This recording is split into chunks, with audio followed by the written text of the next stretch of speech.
Hey, what's up, YouTube? Welcome to Check Me. I want to thank you guys for tuning in. Of course, it's my daily Philadelphia Eagles roundup. As a Philly fan, I'm going to continue to show support, and just complete coverage on what we're doing with the Eagles. Want to give a quick update. As you guys saw, I reported yesterday we re-signed Slay. And we got a little bit more details of the contract. So pretty much it was a 2-year extension on the top of what he already had. So now it's a 3-year deal with a total of $42 million over 3 years, which includes $23 million in guaranteed money. Right, that's big, right? It sounds like a lot of money at first, right? But the snippet part is $6 million.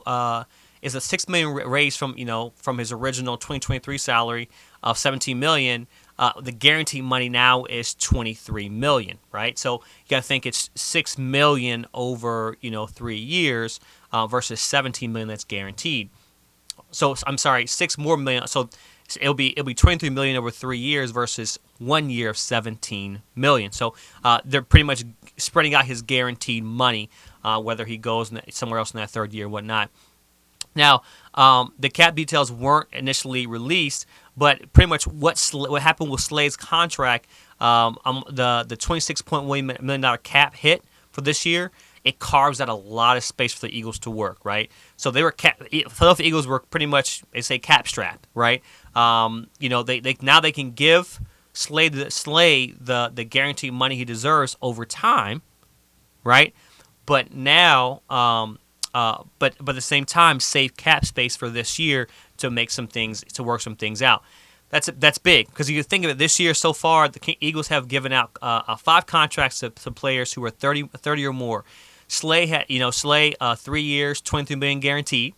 Bradbury 3 years, $20 million guaranteed. Kelsey 1 year, $14.5 million. Fletcher Cox 1 year, $10 million, and Brandon Graham 1 year, $6 million. Right, and we know Graham and Cox, and I'm pretty sure Kelsey took a cut to come back. So all those 5 deals include pretty much $73.5 million in compensation in 2023 against the cap. Right, so good move, but you brought back the core players, and if you have players that are talented, that can execute, you can rally around your core players. Like I said, I mentioned we assigned Rashad Penny. His contract was 1 year, 1.35 million, and Boston Scott on a 1 year, $2 million contract. Now, I want to talk about the situation with CJ. What does that mean for us for CJ? Do we bring him back? Do we get him back? I think it's very interesting because looking at CJ's contract, believe it or not, he was shopped around a little bit. They shopped CJ. Well, not shopped, but CJ pretty much shopped around. So the Bengals have they contacted CJ. But they're not even close to getting the deal done. So neither any team has CJ been close to getting a deal done. I'm surprised why, because I think he's a great player at safety, smart player. But they think that he can return to Philadelphia in a 1 year incentive laden deal because he's not hot in the market. And what that means essentially is a deal that pretty much has a set limit. Because I think he's looking for $17 million a year, but a deal that has a set limit, but it's loaded with incentives, so for him to make more money throughout the year, interceptions, tackles, All-Pro, all these things, and we know if he didn't get injured, he probably would have been an All-Pro this year. So that's what the speculation is. We may bring CJ back on a deal like that, and if we do, it's going to be tough because what did we just do? We just signed Greedy Williams. We just signed Greedy Williams to a 1 year deal. I'm not sure what the dynamic of the deal is. But we just signed Greedy to a 1 year deal. Now he was a second round pick in 2019. He started all 12 games. His rookie he started in all 12 games that he played in rookie season. Then he suffered a nerve injury in his right shoulder. In training camp the following year, ended up missing the whole 2020 season. Came back strong in 2022 despite only starting half the games. But then 2022 campaign, he started off in IR. with a hamstring, and then he played 11 games pretty much as a special teams player, and he was a healthy scratch in Week 14, and pretty much didn't come back, only for special team reps.